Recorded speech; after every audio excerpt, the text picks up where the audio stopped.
फिर से स्वागत है टीचिंग एग्जाम्स यूट्यूब चैनल में। आज हम लोग लेक्चर 1 से लेकर के लेक्चर 5 तक के सभी यूपी टेट में आए हुए प्रश्नों का अभ्यास करेंगे। तो चलिए शुरू करते हैं। पहला बहुवैकल्पिक क्वेश्चन है, किसने बहुविमात्मक प्रज्ञा का यानी बुद्धि का प्रत्यय दिया? गोलमेल ने, स्पीयरमैन ने, जॉन मेयर ने या गार्डनर ने?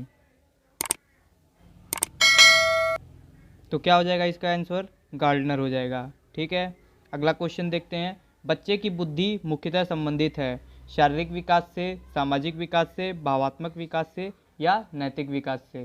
तो जो बच्चे की बुद्धि होती है वो शारीरिक विकास से संबंधित होती है। मैंने पढ़ाया भी है, आपने नहीं देखा है हमारा 5 लेक्चर तो वो 5 देख लीजिएगा। मानव विकास का प्रारंभ होता है गर्भावस्था से, पूर्व बाल्यावस्था से, उत्तर बाल्यावस्था से या शैशवावस्था से? तो हम जानते हैं जैसा कि मानव विकास गर्भावस्था से ही प्रारंभ हो जाता है। ऑप्शन नंबर 1 गर्भावस्था सही हो जाएगा। चौथा क्वेश्चन, किशोरावस्था संघर्ष एवं तनाव की अवस्था है, यह किसने कहा था? Jersild, Stanley Hall, Simpson, Crow and Crow ने? देखिए दोस्तों, इसमें स्टेनले हॉल हो जाएगा। ये यूपी टेट एग्ज़ाम में पूछा गया सारा क्वेश्चन है। क्वेश्चन नंबर 5, विकास की किस अवस्था को कोल तथा ब्रूस ने संवेगात्मक विकास का अनोखा काल कहा है? तो संवेगात्मक विकास का अनोखा काल कौन सा हो सकता है? शैशवावस्था में कोई संवेगात्मक विकास नहीं होता है, आप जानते हैं। किशोरावस्था हो नहीं सकता, प्रौढ़ावस्था, तो यहाँ पे हो जाएगा बाल्यावस्था। Option number B. क्यों होगा ये देखने के लिए आप हमारा पिछला लेक्चर देख सकते हैं। किसी भी नई भाषा को सीखने के लिए कहाँ से प्रारंभ किया जाना चाहिए? अक्षरों एवं शब्द के बीच साहचर्य से, वाक्यों के निर्माण से, शब्दों के निर्माण से, उपयुक्त में से कोई नहीं।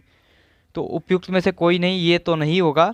शब्दों के निर्माण से सही है, वाक्यों के निर्माण से, वाक्यों का निर्माण यानी बड़ा हो गया, तो शुरुआत तो छोटे से करेगा। तो सबसे पहला ऑप्शन देखिए, अक्षरों एवं शब्दों के बीच साहचर्य से। अक्षर सबसे छोटी इकाई हो गई भाषा की, तो यहीं से शुरुआत होगी। ऑप्शन नंबर ए सही हो जाएगा। 7वां क्वेश्चन, निम्न में से कौन सा संवेग का तत्व नहीं है? संवेग का तत्व कौन सा नहीं है? अब देखिए, संवेग मतलब कि कोई भी व्यवहार में उथल पुथल, जैसे कि गुस्सा आना और दुखी होना, खुश होना, ये सब संवेग होता है। तो व्यवहार में परिवर्तन हो जाता है, बिल्कुल। संवेग जब होता है तो व्यवहार में परिवर्तन होता है। आप खुश होते हैं तो आपके व्यवहार में परिवर्तन हो जाता है। दैहिक परिवर्तन, उछल कूद करने लगते हैं हम। संज्ञानात्मक परिवर्तन, संज्ञानात्मक शक्ति क्षीण हो जाती है, हमने पढ़ा है संवेग के अंदर। और संवेदी ही नहीं है। बाकी ये तीनों चीज़ें हैं। जब हमने संवेग पढ़ाया था इसमें हमने ये तीनों चीज़ें बताई थी। आपने नहीं देखा है लेक्चर तो जाके देख लीजिएगा, डिस्क्रिप्शन में प्लेलिस्ट का लिंक है। 8वां क्वेश्चन, निम्न में से कौन सी बाद के बाल्यावस्था के बौद्धिक विकास की विशेषता नहीं है? बाद के बाल्यावस्था यानी कि उत्तर बाल्यावस्था में बौद्धिक विकास की विशेषता नहीं है। तो पहला ऑप्शन देखिए, भविष्य की योजना की सूझबूझ। आपको हमने पढ़ाया है कि भविष्य की योजना की सूझबूझ बच्चा कब करता है? जब किशोरावस्था में होता है। तो पहला ही ऑप्शन हमको मिल गया, तो पहला वाला ही हो जाएगा। क्वेश्चन नंबर 9, गिरोह अवस्था यानी गैंग एज किस आयु वर्ग एवं विलंब विकास से संबंधित है? अब सीधे क्वेश्चन यही पूछ रहा है कि गैंग एज किस आयु वर्ग से संबंधित है या गिरोह अवस्था किस आयु वर्ग से संबंधित है? तो आप जानते हैं पूर्व बाल्यावस्था को पूर्व गिरोह अवस्था भी कहते हैं। और गिरोह अवस्था किसे कहते हैं? उत्तर बाल्यावस्था को। वो उस उत्तर बाल्यावस्था की उम्र क्या होती है? 9 से 12 वर्ष। तो यहाँ उससे मिलता जुलता कौन सा उम्र है? सी है। ठीक है, आगे देखिए।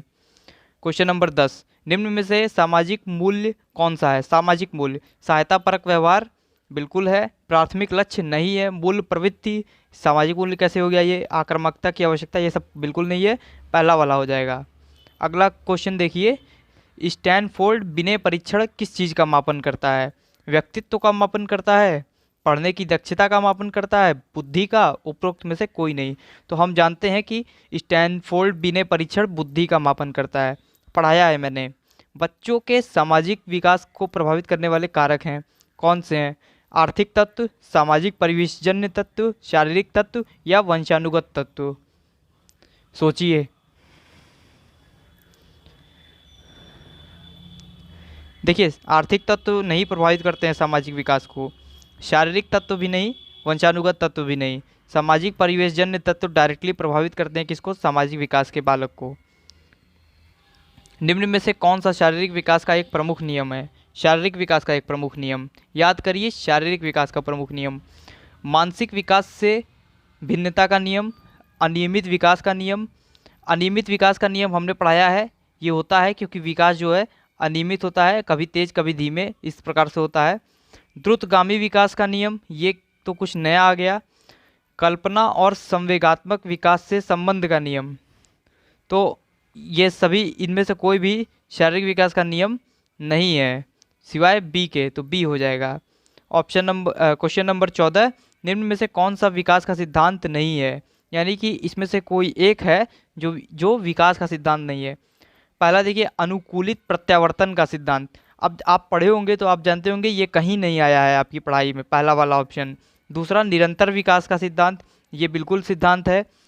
और दूसरा देखिए, परस्पर संबंध का सिद्धांत, ये भी है कि शारीरिक विकास मानसिक विकास से जुड़ा होता है, बुद्धि का विकास जुड़ा होता है शारीरिक विकास से।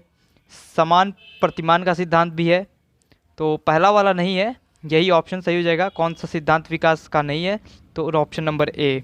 15वां क्वेश्चन, मूल प्रवृत्तियों को 14 प्रकार से किसने वर्गीकृत किया है, तो हम जानते हैं इसको मैकडूगल ने वर्गीकृत किया है। 12 से 16 वर्ष के बच्चों के लिए हिंदी में डॉक्टर एस जलोटा ने कौन सा परीक्षण प्रतिपादित किया है? अशाब्दिक बुद्धि परीक्षण, साधारण मानसिक योग्यता परीक्षण, आर्मी अल्फा परीक्षण या चित्रांकन परीक्षण? सोचिए। देखिए दोस्तों, बी हो जाएगा, साधारण मानसिक योग्यता परीक्षण। बुद्धि के द्विकारक सिद्धांत का प्रतिपादन किसने किया है? हम जानते हैं स्पीयरमैन ने किया है। और सृजनात्मक मौलिक परिणामों को अभिव्यक्त करने की मानसिक प्रक्रिया है। सृजनात्मकता मौलिक परिणामों को अभिव्यक्त करने की मानसिक प्रक्रिया है, यह कथन किसका है? तो यह कथन है क्रो एंड क्रो का। 19वां, विद्रोह की भावना की प्रवृत्ति निम्न में से किस अवस्था से संबंधित है? विद्रोह की भावना, पूर्व बाल्यावस्था, उत्तर बाल्यावस्था, किशोरावस्था या शैशवावस्था? तो विद्रोह की भावना हम जानते हैं किशोरावस्था में होती है। बुद्धि लब्धि निकालने का सूत्र क्या है? मानसिक आयु बटे वास्तविक आयु गुणे 100, ये हो जाएगा। 4 ऑप्शन रहेगा, यहाँ 4 ऑप्शन नहीं दिया हुआ है। मानसिक आयु का प्रत्यय किसने दिया था? बिने साइबन ने, स्टर्न ने, टर्मन ने या सिरिल बर्ट ने? तो बिने साइमन ने दिया था मानसिक आयु का प्रत्यय, और उन्होंने ही बुद्धि परीक्षण का स्केल भी दिया था। टर्मन के अनुसार 90 से 100 बुद्धि लब्धि वाला बालक किस कैटेगरी में आता है? मंद बुद्धि, सामान्य बुद्धि, श्रेष्ठ बुद्धि या क्षीण बुद्धि? तो 90 से 100 जब बुद्धि लब्धि आ जाती है तो वो सामान्य बुद्धि का बालक हो जाता है। अब देखिए, बालक की किस अवस्था में बुद्धि का अधिकतम विकास होता है? तो बुद्धि का अधिकतम विकास अगर पूछे तर्क शक्ति या बुद्धि का, तो वो किशोरावस्था में होता है सबसे ज़्यादा विकास। शिशु का अधिकांश व्यवहार आधारित होता है मूल प्रवृत्ति पर, नैतिकता पर, वास्तविकता पर या ध्यान पर? तो शिशु का जो अधिकांश व्यवहार होता है वो मूल प्रवृत्ति पर आधारित होता है। अगला क्वेश्चन, यह आवश्यक नहीं कि उच्च बुद्धि लब्धि वाले बालक डैश खाली स्थान में भी उच्च होंगे, यानी उच्च बुद्धि लब्धि है बालक में तो ये जरूरी नहीं है कि क्या चीज़ भी उच्च हो। तो हम जानते हैं सृजनशीलता भी उच्च हो, ऐसा कोई ज़रूरी नहीं है। अगला क्वेश्चन, निम्न में से कौन सा बुद्धि और विकास के सिद्धांतों से संबंधित नहीं है? यानी ये जो 4 ऑप्शन दिए हैं, ये चारों ऑप्शन में से कोई एक ऑप्शन जो है वो बुद्धि या विकास के सिद्धांतों से संबंधित नहीं है। तो देखिए, निरंतरता का सिद्धांत ये बिल्कुल बुद्धि और विकास के सिद्धांत से संबंधित है। वर्गीकरण का सिद्धांत ऐसा कुछ तो हमने नहीं पढ़ा है। समन्वय का सिद्धांत, वैयक्तिकता का सिद्धांत, तो वैयक्तिकता का सिद्धांत होता है वैयक्तिक डिफरेंस होता है, इंडिविजुअल डिफरेंस बच्चों में, तो ये वाला ऑप्शन भी नहीं होगा। और समन्वय का सिद्धांत होता है कि जो एक विकास का एक जो हिस्सा है, जैसे कि संवेगात्मक विकास, वो शारीरिक विकास से जुड़ा होता है, एक दूसरे के साथ विकास का अलग अलग हिस्से समन्वय बनाकर चलते हैं। वर्गीकरण का कोई सिद्धांत है नहीं, इसलिए ये हो जाएगा ऑप्शन नंबर बी। तो अगला क्वेश्चन चलते हैं।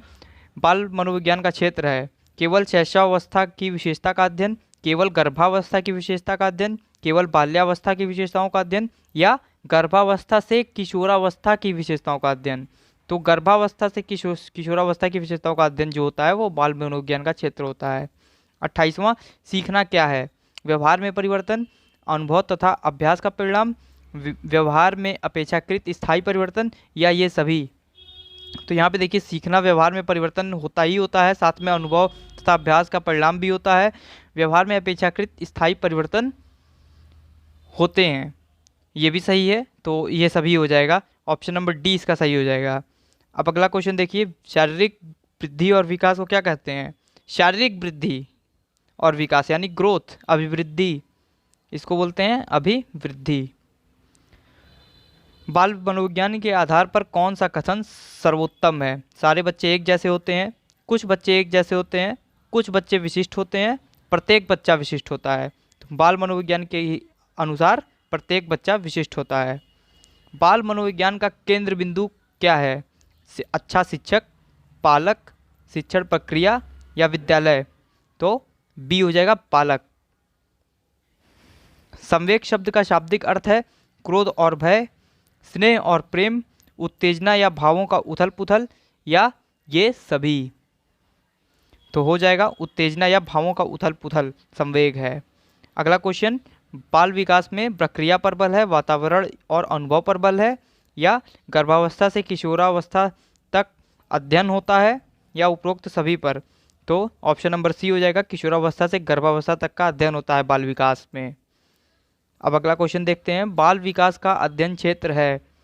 बाल विकास का अध्ययन क्षेत्र क्या है? बाल विकास की विभिन्न अवस्थाओं का अध्ययन करना, वातावरण का बाल विकास पर पड़ने वाला प्रभाव, वैयक्तिक विभिन्नताओं का अध्ययन, या उपरोक्त सभी? तो हम देख सकते हैं कि ये सभी चीज़ें बाल विकास में होती हैं, तो उपरोक्त सभी हो जाएगा। और बिने-साइमन परीक्षण द्वारा किस चीज़ का मापन किया जाता है?